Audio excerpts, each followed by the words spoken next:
Hi, I'm Staff Sergeant Brian O'Connor from Jasper, Florida, and I am with the F-16 Viper East demonstration team. I joined the team in January of 2007, and I will be on the team through January 2009 is when I will actually come off the team. Can you tell us a little bit about what you're doing up there? Yes, ma'am. I'm actually inspecting the cockpit to make sure all the switches are in the right places, make sure they're of their security, and to make sure none of them are going to fall off. Because if one was to fall off, it could get wedged in the ejection seat and actually stop the pilot from ejecting should the need arise. So what we do is we actually have to check the security, make sure there's no bulbs falling off, no switches coming loose or anything like that, just to ensure the safety and security of the cockpit. And you're going to do this on both of the planes? Yes, ma'am. I already did that one a little while ago, so I'm just finishing up with this one and then I'll be done. And you told us you couldn't land on... Yes, ma'am. You cannot land these F-16s on aircraft carriers. The Navy has a version that has the beefed up gear. But this airplane has, the gear is too small, so actually if it was to try to land, what would happen is the gear would actually snap and the airplane would lay on its belly. And then it would just slide off the end of the carrier. There's no way to stop it.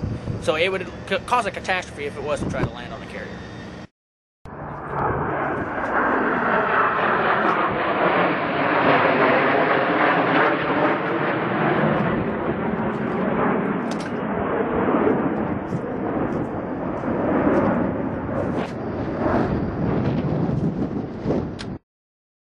This right here is our pitot probe.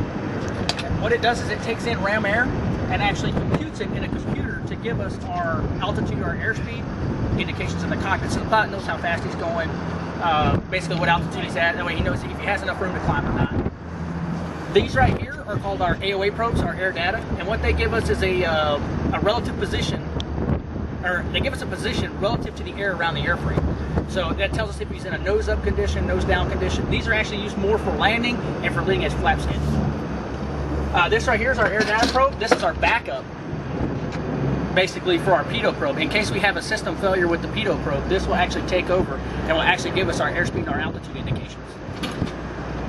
These right here, these little antennas you see on the bottom, these are for radar threat warning.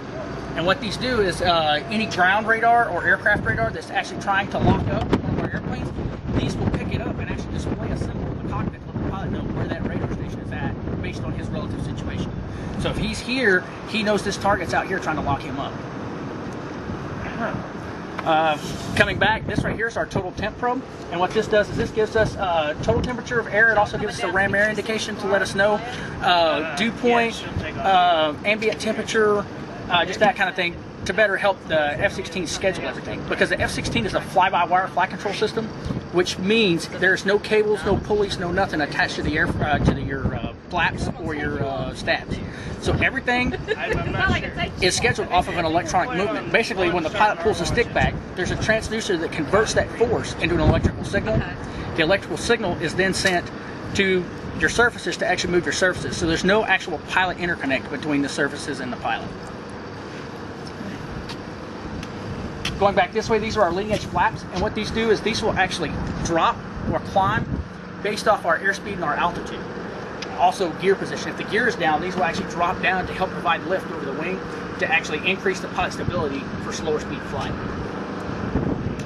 This right here is another raw antenna basically, and what this one does is this one actually points out at a 60-degree angle to the right side of the aircraft to let the pilot know if there's anybody on the right side trying to pick him up.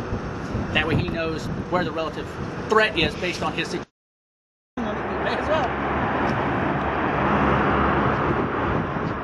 This motor right here, like I say, it puts out about 31,000 pounds of thrust, which if you're to convert that to horsepower, this airplane itself has more horsepower than the entire starting lineup of the Daytona 500. So that's 43 cars at 800 horsepower apiece.